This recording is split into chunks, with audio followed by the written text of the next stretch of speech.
Ignition sequence starts.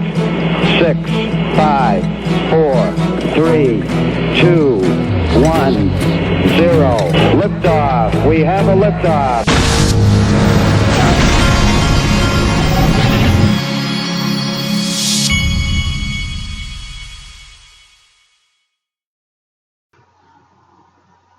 Hey everybody, this is the Digital Asset Investor, and I have the house to myself this afternoon. I've got a 6-year-old at baseball practice. The wife is going out to dinner with friends, and my older son is at a baseball game, and so I am making you a video. First, I wanted to show you this from Panda Ripple XRP at Ripple Panda XRP. Another wallet provides support for XRP. This is called the Vega wallet. I'll give them a follow while I'm here. Good news for the XRP army. Vega wallet will be supporting XRP with our V3 update with BitGo, multi-sig, and a friendly UX. There has never been a better way to hold your XRP. Send, receive, buy, exchange, and more all in your wallet. Update coming soon. This is what the Vega wallet looks like. I'm not endorsing the Vega wallet, but I'm showing you that this is more adoption of XRP. Okay, next, I wanted to show this. This is from Sergeant Obi-Wan.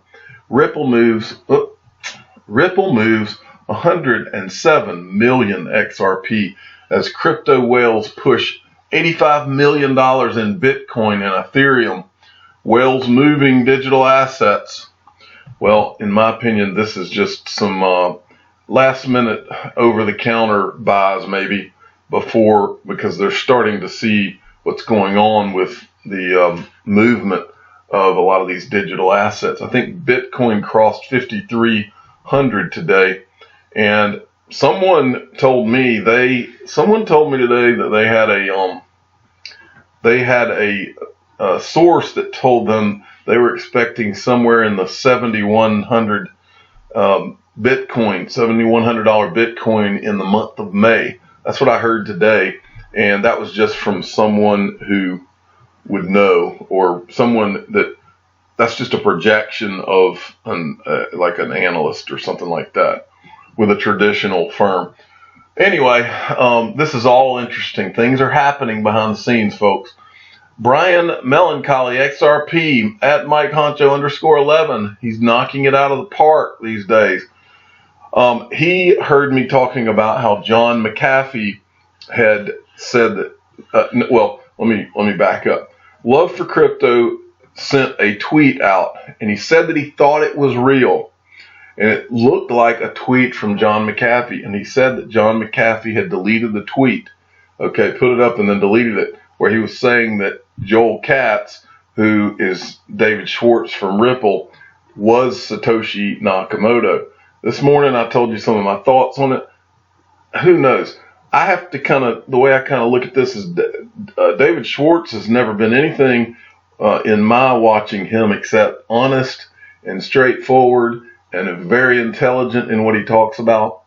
So I can't just say, oh yeah, he's probably just a liar. And so I have to give him, based on everything I've ever seen him say, he said he's not Satoshi Nakamoto. So I have to give him the benefit of the doubt on that, even though he seems like he would be a really likely character to do it. But I think this was heard this morning. I said that he had a patent from back in the 80s or 90s where he had been working on trying to come up with digital money for a long time. And so I think I've shown this before on this channel, but I'll show it to you again. Mr. Nakamoto himself, 1988. And this is David Schwartz's patent right here. Multi-level distributed computer system for distributed processing preferably includes a plurality of personal computers.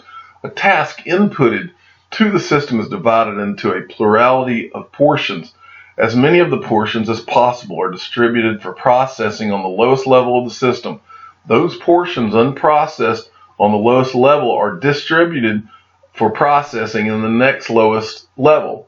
Remaining unprocessed portions of the task are distributed to available computers on successfully higher levels of the system until all of the tasks have been distributed for processing. And this was a grant. David Schwartz Enterprises, June 18th, 1991. Inventor David J. Schwartz. Said filed August 25th, 1988. Man, I sure wasn't thinking about inventing Bitcoin back then. I can tell you that. This guy's so smart. Okay, well, this is John McAfee on John McAfee's Twitter feed. If you go to John McAfee's Twitter feed, he's got several things where he says that he's going to out, the person who's Satoshi Nakamoto. And if you keep going through his comment section, people are asking him, like right here, John, does the person in question want to be outed? So he says he knows him, so he's answering these questions. He says no. And then if you go down a little further, I looked through here, and I'm pretty sure that he had gone through several things. Hold on a second, I gotta close the door because somebody is coming in. Let's see. Sorry. You can hear my wood room though. Okay, so he says no. It says McAfee relax. He says I am relaxed. But down here, somebody asked him. There's Jungle Inc. asking. Jungle Inc. says I think Arthur Brito should be the one to make that decision.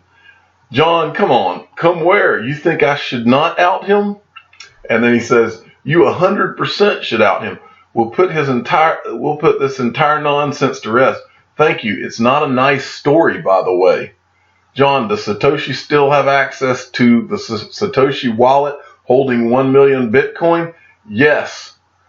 Let's see if he said anything else. Why does it even matter? I don't even know. Then don't watch. And then this person says, I hope people never find him and he will not reveal his identity. So it will be better for all of us. Absolutely false. There's an incredible story behind this that the world needs to know. And so anyway, John McAfee's actually in there actively talking about this. And so this should be pretty interesting to see how this all pans out. Next, from Coinfield, I wanted to show you, I had never seen their commercial. You should go. It's at Coinfield EX. Here's one of our first commercial videos, which was broadcasted on April 2018 at the same time with Coinfield launch in Canada. And now we're in 100 countries in just 12 months. XRP used to have a different logo back in those days. And so they've got this whole commercial, and it shows the Ripple logo in this commercial.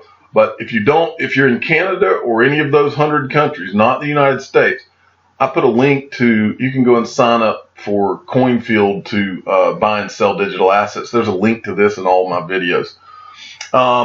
Next, this was very interesting right here. This is the same kind of thing they've been saying about digital assets, and that's why I wanted to show you this. This is from Alan Greenspan, and here's the video that goes with it. You can go see it at @goldtelegraph_. If gold is a relic, this is a quote from Greenspan. If gold is a relic of history, why do central banks and the IMF still hold over $1 trillion of gold? If it's meaningless, why is everybody still holding it? And I say the same thing about digital assets. And it makes you wonder, wouldn't it be a very smart thing? Because somebody mentioned the other day the idea of the IMF holding or being transferred from Ripple a large holding of XRP. And, it's not that I think that that's going to happen, but I do believe that many of these central banks, including the IMF, as well as the IMF, they're all going to start hoarding the digital assets that they need to hoard. And I believe XRP and Bitcoin will be two of them. Okay, this is from Andrew Kang. This is interesting. The president of Belarus wants to build a data center for Bitcoin mining powered by a nuclear power plant.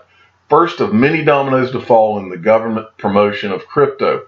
Well, Belarus, for those of you that don't know, is a country. So you tell me, I've told you many times, you need to own at least one Bitcoin, because Bitcoin seems to be what's going to be the first through the door, and it's going to be accepted by Wall Street and governments around the world. in terms of the first one to start to be adopted.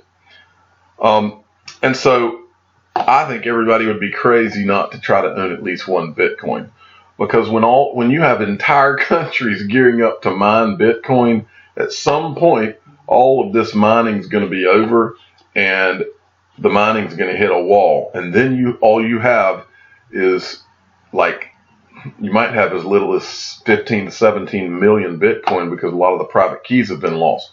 And then what happens to the value of your digital asset, Bitcoin? Interesting stuff. All right, and this is from Master at XTDISNKFE.